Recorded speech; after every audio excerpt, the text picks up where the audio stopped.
Hello, welcome, welcome, welcome, welcome. How many welcomes did I do? I tend to do quite a few. Welcome back to the Mission Accepted podcast show. Super excited today because I'm going to be talking to Leslie, and you want to talk to Leslie because if you are an entrepreneur, a creative, or someone in media, I know, come onto the show, talk about what you do, but there is something that we talk behind the scenes about, and most people talk behind the scenes about to their friends or to those close people, and it is the lack of time to exercise. And whenever you hear, so are you exercising? Or you're like, yeah. It's always said with this kind of sense of urgency as something that needs to be at the top of the list and sometimes gets there and sometimes doesn't. It's also one of the things that sometimes as an entrepreneur or business people, we can kind of let go and put to the side.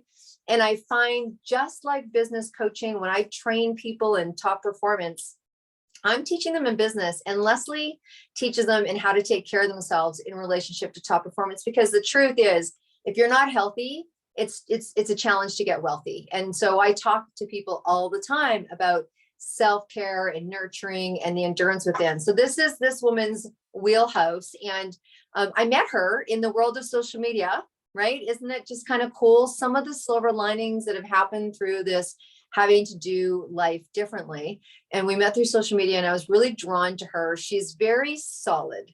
And she's going to talk a little bit about her background. But Leslie, welcome to the Mission Accepted show. Thank you. Thank you for having me. You're welcome. You're welcome. So I know when we first started chatting, I've always been a big supporter of the forces. And when I owned a health studio, we used to do lots of things for people in the forces. And our first conversation was that you yourself were part of that. So why don't you kind of maybe share a little bit about your background and how you got so inspired? And I kind of lent to what it is that you do, but I'll let you tell people what it is that you do. Yeah. So let's see. How did I get started? That's a great question, man. I don't know why it threw me there for a second. So I became a dietitian in 2009. I joined the Navy as a dietitian because that was the way to quickestly get paid the most. Dietitians don't make a lot starting out. So that's one thing if you're ever thinking about going to be a dietitian. Anyways, that's a side note. But anyways, I know, right? A good laugh there. So I became a dietitian. I joined the Navy. I liked being in the Navy, but when they started to talk about sort of that when you reach the peak of your career, it would also be when I thought I might be having kids. It was like, okay, peace out, Navy. I'm good to go, right? And I actually went back as a civilian in my exact office doing the exact same thing that I did when I was active duty. And I felt that there was just a really hard way to be able to help people because the military, it's true, it's hard to get seen. It's hard to be seen consistently by the same person and get the care that you need. And dietitian, even harder to do so. So I wasn't really able to get people results with their nutrition. And it really just, it took a toll on me. Like I wanted to do this to help people, not to, have them come back monthly and tell me the same story repeatedly. Right.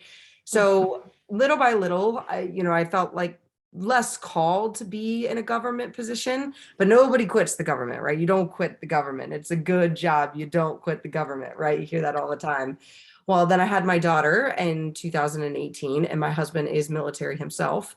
And going back to work with a 45-minute drive there and an hour, sometimes hour and 15-minute drive home, put a toll on me. My kid was in daycare for so many hours. I was like kind of at my wit's end. So I decided to get another at-home job. And it kind of sort of didn't work out. And after moping for a little bit of time, because it didn't work out, I was like, why am I not going to be an entrepreneur? I always felt called to be an entrepreneur when I was in school to be a dietitian, but I didn't pursue it because it wasn't quote unquote safe. How do you get health insurance? How do you do those minor things, right? And in not coming from a very entrepreneur-based family, it scared me. Now I had my optimal way, right? My husband is making great money. We get health insurance through him.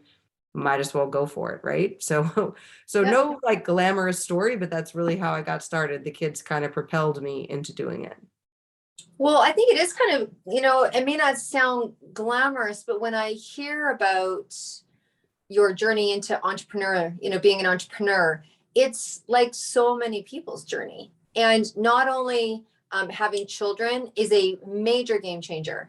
I was being interviewed this morning and talking about the relationship between having having a child, my children are 10 and a half years apart, right? And what is that like? And it's also really, I think a big part of what you said is it's hard sometimes to leave a government job or a safety job or something that's padded with things that really weigh that scale down. Like entrepreneurship, people think, there's nothing. I mean, I didn't have mat leave. I didn't have sick leave, but if I want to take time off, if I want to take this afternoon off, I can clear my day. I can do, there's this whole weight difference, right? And there's a lot of people that have been in that exact position where they've needed to make that leap for whatever reason. And you hear a lot of people talk about, my child was in childcare or daycare or what have you for way too many hours that made me feel comfortable. And I decided to make that shift. So I think, it's funny when we tell our story, we say it like as if it's kind of not impactful, but it actually, I always say one person's story is another person's rescue. And just knowing that someone else made that move is a big deal, because at the core of it, what I heard was that you wanted to have people have results and you wanted to help people, yet how much hindrance were you experiencing to be able to do that? So, it takes a lot of courage to break out of something that's really stable and, like you said, a government job. So congratulations on that. So I know that when we were talking, you were talking about people taking a quiz and the relationship between food and emotions and exercise and all of those things that come together. And you know what? It can be really confusing for people. Like there's so many different books out there to say, blood type, eat for your blood type, or don't eat this. And we were raised, I mean, I'm not going to give your age away, but I'll certainly say there's a 5 in my age. And there was like these food 4 groups, right? Remember, like they were different colors and you were supposed to eat from each food group a certain amount of times a day. And it gets really difficult. I love the fact that you've got something structural that people can take and give you answers on how to take that person forward. And you've got some kind of quiz or something like that you do with people. Yeah, so I teach what I call the food emotion code. The food emotion code I designed based on my 13 plus years as being a dietitian. See, everybody says, oh, I don't emotionally eat. I'm not one of those people that like sits down and eats the whole bag of chips, or like binge eats it on the bag of Oreos. I don't know if you've ever read the book Girl Wash Your Face by Rachel Hollis, but she actually talks about in there, when she was younger, there were a few occasions where she actually ate her feelings through a bag of Oreos, and talked about how real that was. That's what people think when they think they emotionally eat, but they emotionally eat all the time. We go through our days labeling foods like, oh, donut, bad. Oh, apple, good. And we do that all the time to ourselves, right? That is an emotional response that you've given to food. You've labeled a food. You give yourself shame or guilt for a food. You tell yourself you can or you can't eat something. You go to a party and, if you ask my 3-year-old what makes a party the best party, when the cake is good, right? The cake or the ice cream, or, right? It's like, when we were little, we had that. We emotionally elicit responses based on that. And our emotions bond to a certain type of food. So as I like to explain to people, when I went to officer development school, when I joined the Navy, I was in my 4th week of being gone. I know it sounds crazy, but at 24, I'd never left my mom for more than 2 weeks at the age of 24. And on the 4th week, I just emotionally broke down. I was crying my eyes out when I was in officer development school, so much to the point that I was removed to the bathroom with the only person in our group that got a cell phone. And they were like, call somebody. I call my mom. To this day, I don't even know why she answered. It's not an area code that she would recognize. Although, I mean, she could recognize it because she worked in the airlines, but that's besides the point. She answers it and I'm just crying. That's all I'm doing. I'm crying. I mean, obviously she's a mom. She's my mom, so she knows my cry, right? Yeah. And when we hung up, I think I said 2 words, like, okay, all right, 10 days, bye. Like that's how it was at the end. And the moment we hung up, I was less hysterical, but all I could think of was, I want chocolate. I need chocolate. And I'm unable to get that. I'm not allowed to go get it. There's no candy, no sweets, no coffee, no fun allowed at this school in Rhode Island. And for 3 days, I sat with myself on, why did I want it so bad? And it just came to me like, oh, because when we were sick or sad, we always had some sort of sweet that was provided to us.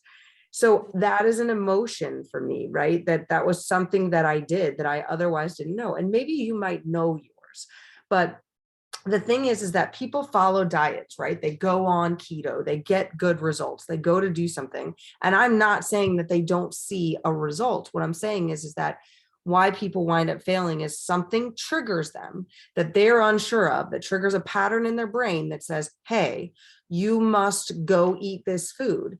And from that one trigger, the whole diet's blown. And then it's like, I don't even know how I can't get back on keto, or I can't get back to working out, or I can't do this, because this pattern kicked back in, and that pattern doesn't say we're this person, right?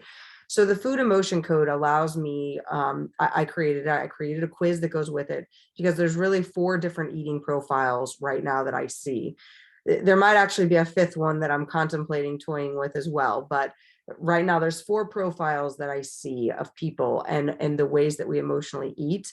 And if you can figure out your profile, we can then develop what it is that you need in order to achieve your nutrition and fitness goals. And that profile will help you. So that way, whatever it is that you're doing can lead you to the healthy lifestyle for you. You need something for you, just kind of like how you said in the beginning, you'll let me talk because we're all, individuals, and the way I would describe it would be different than you. So we hear 2 different things in that. Your body is its own blueprint, right? The gut is a second brain. So nowhere in it should we ever use a one size fits all approach. You deserve an individualistic approach, which is what I do through that food emotion code. I've been in the health industry. I owned a private health studio for 27 years. I've done 30,000 treatments, and I've obviously worked with people, specifically lymphatic drainage and people with weight and natural weight. And I have never heard it stated in that way.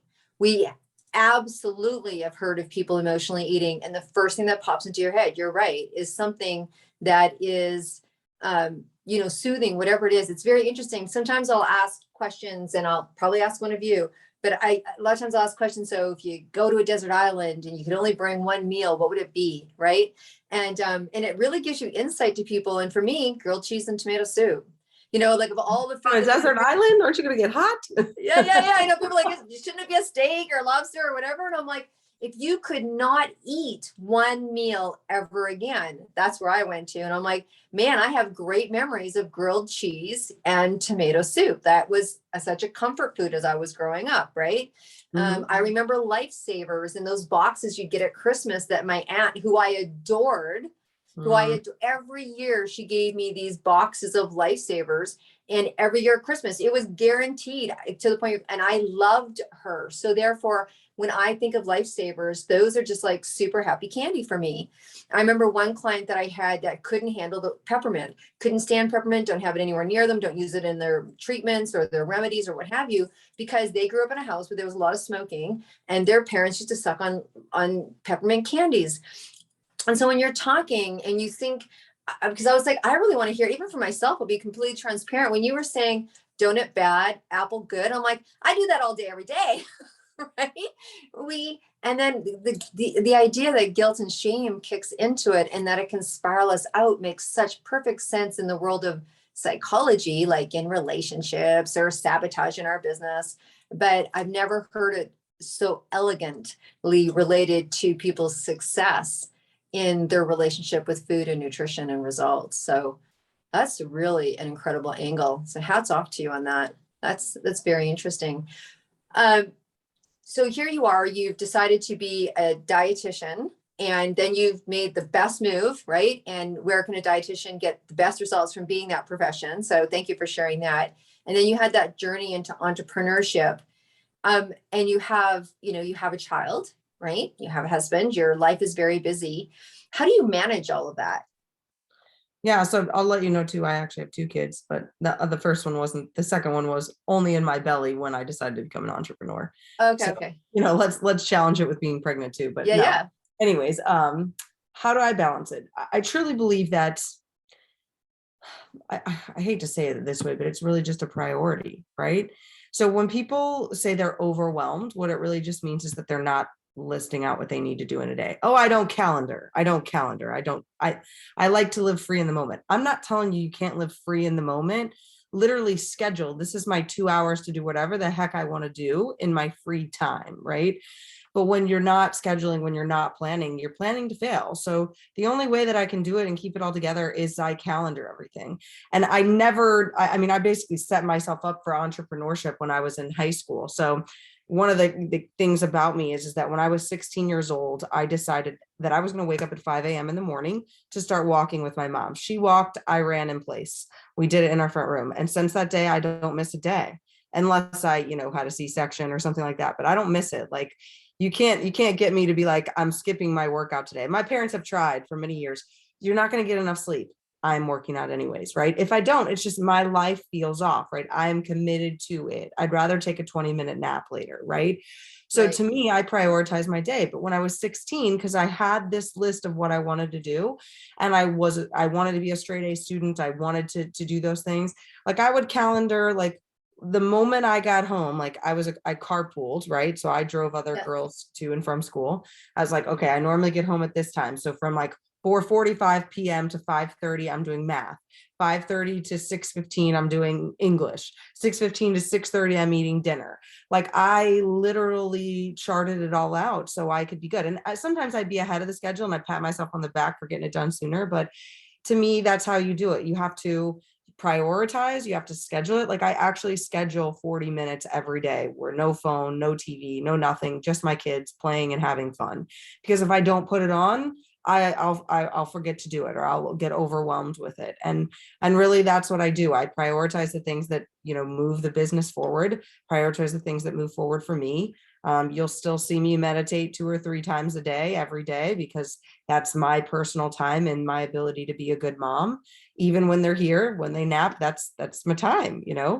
And my daughter's kind of getting towards the end of nap phase, and I say, it's fine, but you have to stay in your room and have quiet time. You can read your books, you can do whatever, but in here for at least an hour. And if she comes out, I send her back. And I guess that's really what it is, prioritizing, knowing that you are just as important and that everything that's on the list can get done if you keep it straight.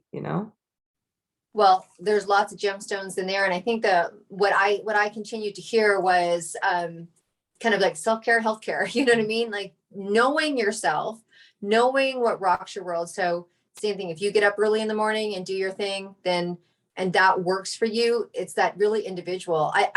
It relates really when I think about the name of your company, like Fit and Fabulous. Like, what you need to do to stay fit. It sounds like not even just physically, but mentally. And so tell me kind of what are if someone's like, wow, food code, I'm drawn to talking to Leslie. She sounds like she's got some really great insight.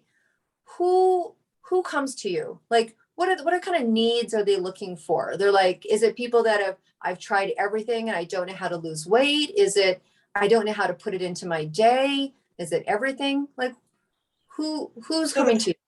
the top reason why I feel like you should come to me is because you're officially done with dieting. If you think, oh, I just need to go on another plan, or I just need you to tell me a meal plan, no, it's not going to work, because you're wanting to solve it with a Band-Aid. I don't solve solutions with Band-Aids, right? If you're profusely bleeding, I'm not going to put a Band-Aid on you and try to help you out, right?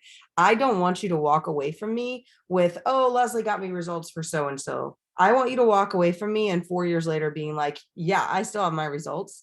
Yes, my results are successful. Yes, I still eat everything I want. Yes, I enjoy the margarita. Yes, I still fit into my clothes. Like, I want you to be so positive that you're done with the diet. That's the number one thing, that there is, like, I know I want to be healthy. I know I want to live my life. I know that I want to stop letting food trigger me. I know that I no longer want to follow someone else's plan, and I know I'm worth it. Those are the people that I'm looking for. I don't, I'm not afraid to say, you're not my client, because the people that come to me and they're like, I just need a meal plan, or I just need you to tell me what I need to do in the gym. No, you need an actual solution. That's a Band-Aid, because you'll get tired of your gym routine. You'll get tired of the keto diet. You'll get tired of the restrictions that you're doing. Just sort of like what you said, like, I do label foods, the donut bad and the apple good, right? So what if you eat the donut? How much guilt do you have to go through in your day? Like, I can't believe I ate the donut. Oh my gosh, I ate the donut. And I didn't just have one, I had like 3, because if you eat Krispy Kreme, that one goes down in like a solid bite, right? So why do you want that, right? So removing the guilt, removing the shame, removing the emotions, actually having a plan that works for you. That's the kind of client that I'm looking for. Oh my gosh, that's like a breath of fresh air. And honestly, I'm visually as you're. I know people are watching us, and then some people are listening to us. So look, you guys, for those that are just listening, as you were talking, I literally saw the 3 donuts, and I literally, when you said I had a donut today, isn't that what we do? I mean, it's so ingrained. I'm like, are you real? Like, can I touch you? Like, honestly, to be able to not have that second voice kick in and being able to be okay. And I guess we kind of do it with certain things, but then it's like, to be able to have something and not automatically go into, well, that's okay, I'll go exercise later, or that's okay, like that justification around feeling guilty about what we're eating with those labels. That's pretty special, lady. That's pretty special. So, I mean, were you always drawn to being a dietitian? Was there ever anything when you were growing up, you're like, oh, I'd love to be did you ever have like another aspiration, or how did you like, I'm going to be a dietitian? So I think in grade school, I always joked that I would be a lawyer because I was really good at talking. And I was told I had a really good attitude when I was in high school. I think my sophomore English teacher, somehow I got myself into honors English. I don't even know, because I'm a math and science girl all the way. Right. But I got myself an honors English, and I think I remember him, he said something and I like retorted back, and he's like, well, aren't you the queen of attitude? And I stuck. And I somehow got called the queen of attitude by multiple teachers. And I was like, I don't really care. Like, I'm a great student. I listen to you, but I am going to retort back when it's wrong, or when I want to have a talk here. Right. Yeah. So no, I just totally lost my train of thought, but that was a reason why I always thought I would be a good lawyer. My senior year of high school, I knew I didn't want to leave. Funny enough, I was the kid that, like, my mom was I was my mom's shadow my entire life. And then I joined the Navy. Like, nobody actually thought I was going to go. And then when I left, they were all confused, because I even loved my mom that much when I was in high school. But so I didn't want to go away to college. So there was a local school that my sister had actually looked at. She was 3 years older than me. And she had looked at there, and she was going to go be a dietitian. And I was like, sounds great. And like, once I learned what a dietitian was, like, I've always been into nutrition and fitness. Like, my heart has always loved fitness. My heart has always loved nutrition. I just didn't know that it was a thing. And that's really how I found it. Like, my sister found it first, and I was like, oh, I didn't know this existed. I always thought sometimes I should have gone like the exercise science route, because I love exercise so much. But I know in my heart, like, honestly, after creating the food emotion code, that this was my life passion. All of my downloads of the things that I get for this business come after me taking the time for myself. And it's like, when I wrote the food emotion code quiz, it was like, woke up from a meditation. I was like, I'm going to write a quiz. I don't know what's going to be on it. Sat down with my computer. I came back and I was like, holy cow, this is exactly what it is. And then a few days later, I came up with the videos for it. And I've developed another phase to it too, because I want people to walk away from that with a little bit of solutions and a little bit of understanding themselves more, because this is why the diet industry makes so much money each year, and I just don't want that anymore. So that's why I think that got put in front of me to be a dietitian. My life passion and my life goal is to eradicate dieting and the shame and guilt built behind food. Wow. So as you talk, and when I do interviews, it's really interesting. So how you get downloads? I totally get that. And so I actually hear questions when I'm talking to someone, even though the audience isn't going to listen to you for a while. I hear these audience questions. And the one thing is, I know that you're a parent. Clearly, you are versed in your life. I know for me, as someone who was into health and nutrition, there was certain things that, so I raised my children without sugar, just because, one, I'm allergic to it. Two, I was allergic to it and I knew, so I raised them without it. And just did a wholesome, did what I did as a parent to do what I did as a parent in relationship to their food. But as the question that I'm hearing is, okay, so as a mom, as a parent, what are the best ways, less guilt ways, less shameful ways to have the relationship between feeding your children? And do you know what I mean? Like, because kids are taunted all the time. Yeah, the birthday cake or the this. And do you let them? Do you not? What do you do? What do you do? Yeah, so I always say that, parenting comes from you, right? So I don't ever want to tell anybody to parent how to parent because I don't want somebody to tell me how to parent, right? Like, so if you came to me and you'd be like, oh, you need to put your kids to bed at 8:20 instead of 8 o'clock or 8:30 now for Lily or whatever, I'd be like, okay, thank you for your advice. Like, thank you for your advice. I appreciate it. But I'll parent the way that I want to. So when parents come to me, I try to explain that it's based on the ease and flow. The goal for you as a parent is, one, to understand the division of responsibility. You are responsible for what they eat, when they eat, and where they eat. They are responsible for how much. And if you put a plate down in front of your kid with Brussels sprouts, chicken, and brown rice, and they eat the chicken and it's gone and they ask for more, you can give them more chicken. If they maybe barely touch the Brussels sprouts and the rice, whatever. They are their own internal guidance system, right? So when it comes to sweets, when it comes to things like that, the biggest thing that you can do for your kids is allow them to use their inner guidance system. And people are like, okay, but what if they eat the whole bag of jelly beans in a day? I'm like, then they'll probably feel sick and know not to do it again. So we're very intuitive when we're young, right? We know what we want when we need it, when we want it, right? I mean, how does a baby communicate they're hungry, right? And how does the baby communicate they're wet, right? They learn how to adapt their cry so we can understand what it is they need, right? Mhm. So with food, the way that I like to explain it to people is there is no one right or wrong way. But if you're passing shame and guilt to them, like, you ate too many chocolate bars today, or no, you've had enough, or ice cream is bad for you. Why do you want the ice cream every night? Or, wow, you gained like 3 pounds in a week. Gosh, you're passing that on. So when I say eradicate dieting, my goal is not to label foods good or bad. It's not to say that kids can or can't have, I understand people have food allergies, and gluten celiac disease is a real thing. So if you have to follow certain patterns, there's nothing wrong with that. The thought process behind it is do what's best for your family. Just try not to put the shame, the guilt, the weight, and all those other things in it, because those are the things that cause our kids to have the issues. I had a mom a long time ago I had a call with, and she said that if she's not a certain weight herself, she feels really bad. And her 12-year-old is now obsessed with her weight. And those are things that will carry. That's why we get eating disorders. That's why we do that. So that's my biggest thing that I try to impart to them is, let your kid be intuitive, let them eat too much ice cream and get completely and utterly sick. And I promise you, they're not going to do it again, because they do remember that. It's sort of like when you drank too much tequila and you'll never drink tequila again, right?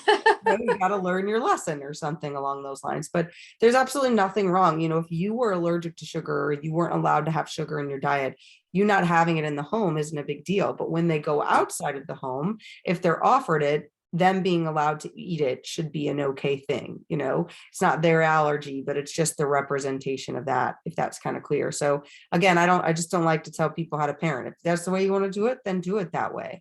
But those are the key things, is not to provide the shame or guilt or to give them the weight guilt trip.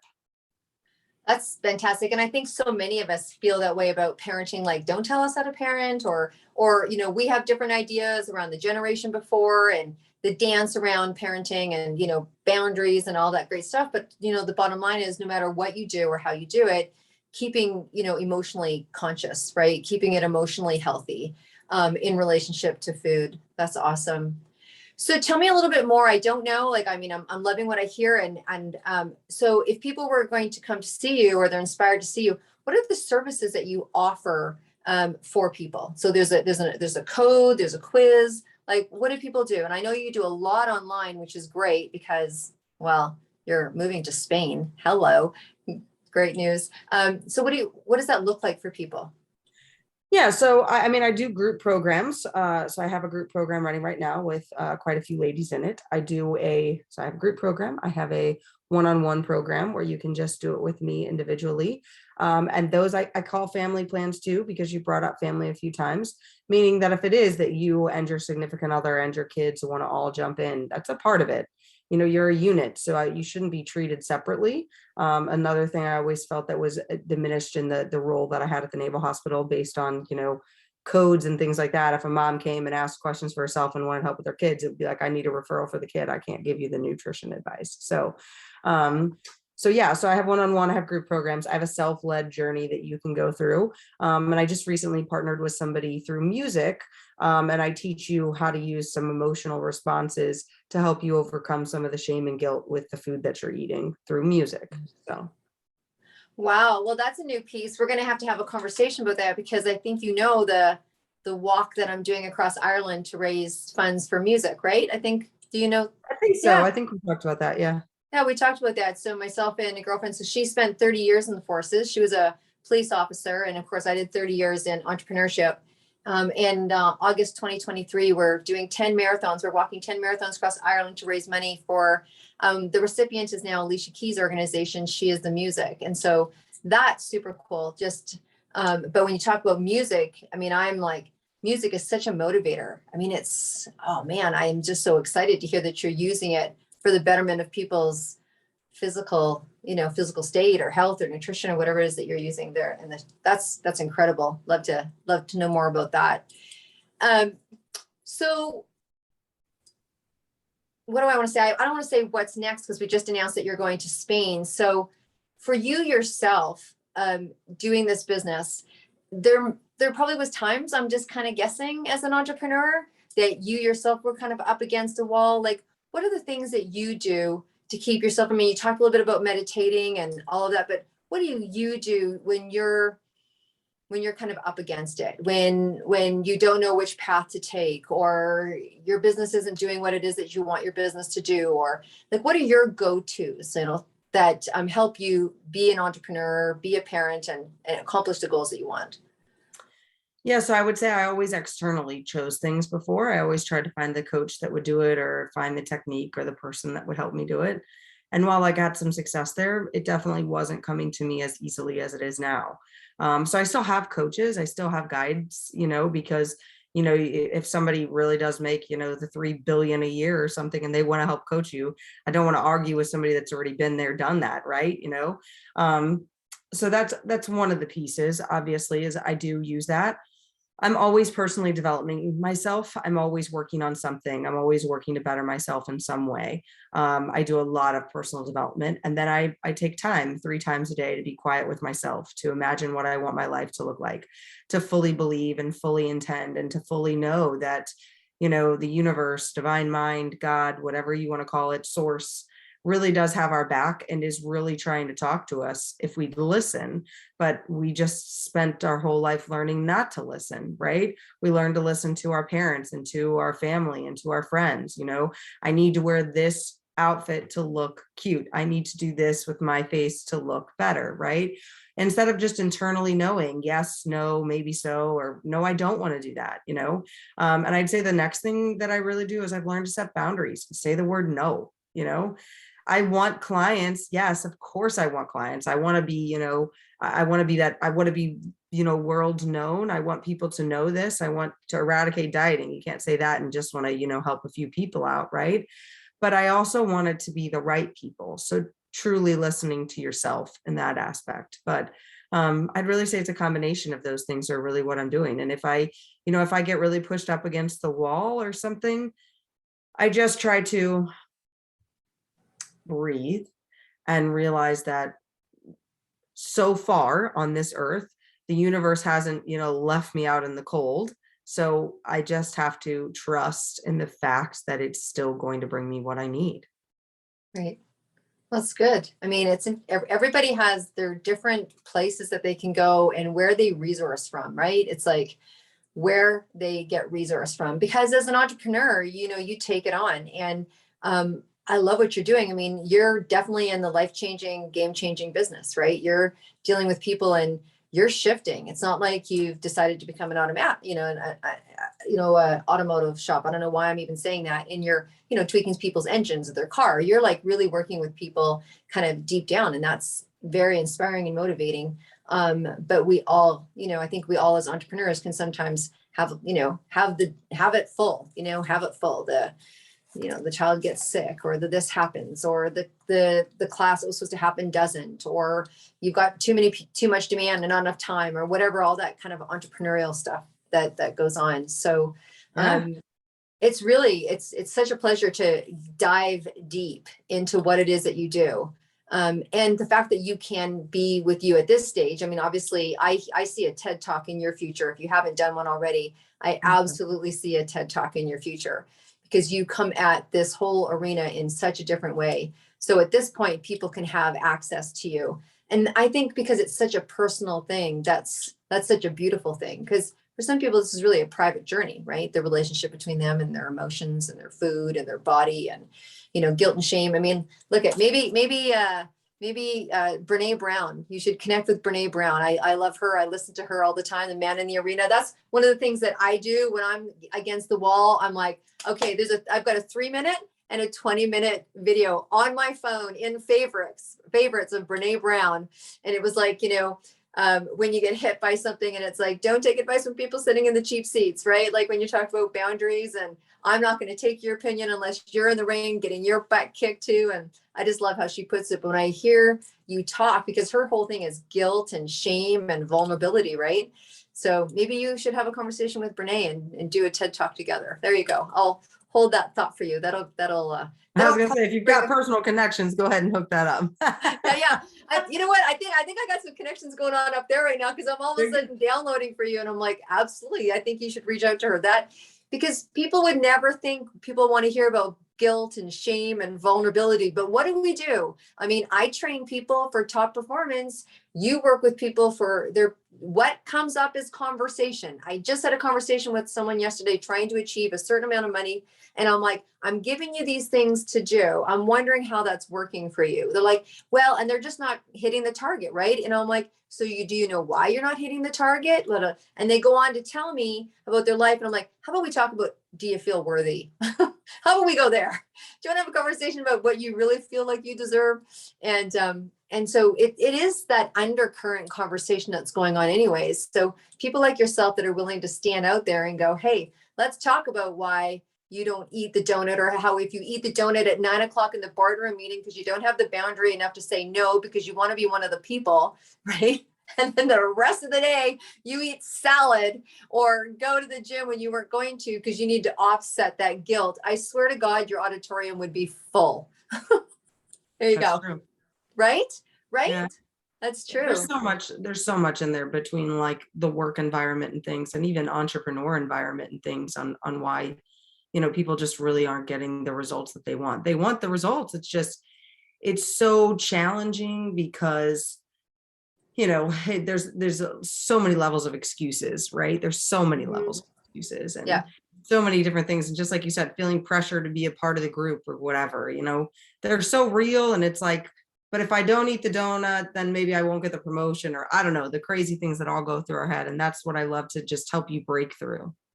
It's crazy. I literally just came from Dallas, and I was sitting around a table. I was invited to a very private meeting, and I was sitting around the table of some very considerable women that have, let's just say this, made their way. Right. And it was a breakfast meeting, and it was 8 a.m. in Dallas. Well, that's 6 a.m. Pacific Standard Time. And my stomach doesn't go, woo-hoo-hoo, bring me food in the morning unless I'm camping or something. And then I could eat 24 hours a day, because there's just something about being outdoors. And so I was sitting there and I felt pressure. They went around. One woman ordered a waffle with strawberries and whipped cream. And I'm like, oh my God, it's 6 a.m. I mean, there's no way I can scoff that down.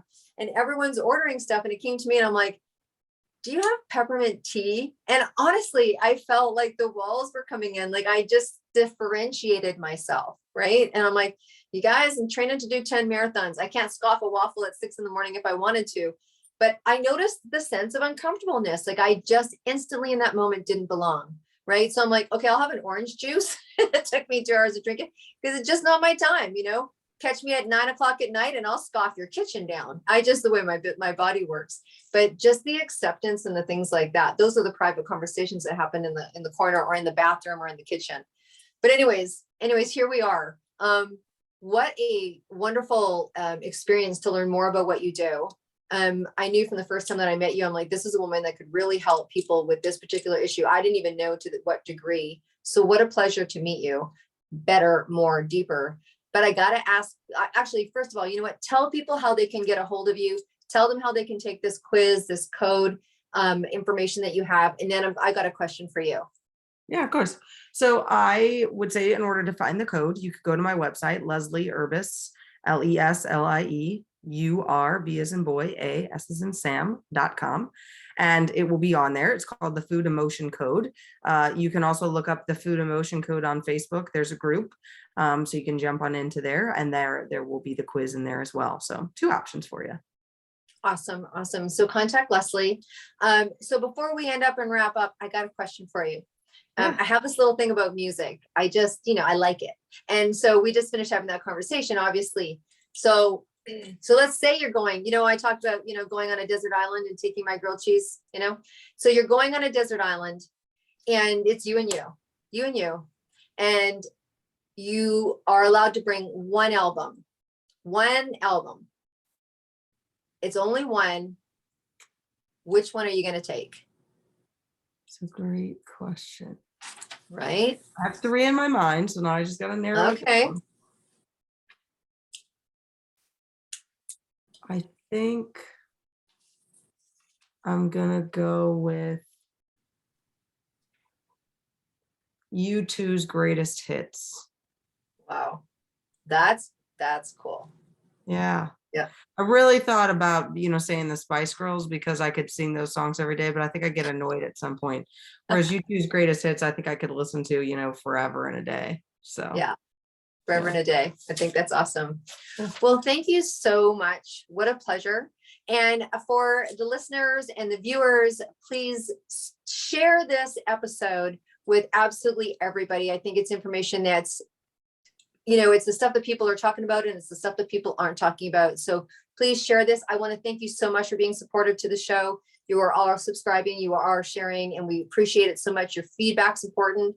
If you are a creative, a media person, entrepreneur, if you're doing something funky, we want to hear from you. We'd love to have you on the show. Maybe you want to come onto the site and be endorsed on the site. There's all sorts of plethoras of ways. If you want to be part of a book, if you ever want to be an author, we have an incredible book coming out December 1st for 262 crazy women like myself and Leslie. If you'd like information on that, please just reach out. We'd love to hear from you. So from the bottom of my heart, thank you so much. And Leslie, thank you so much for being on the show. And guys, we'll see you next week.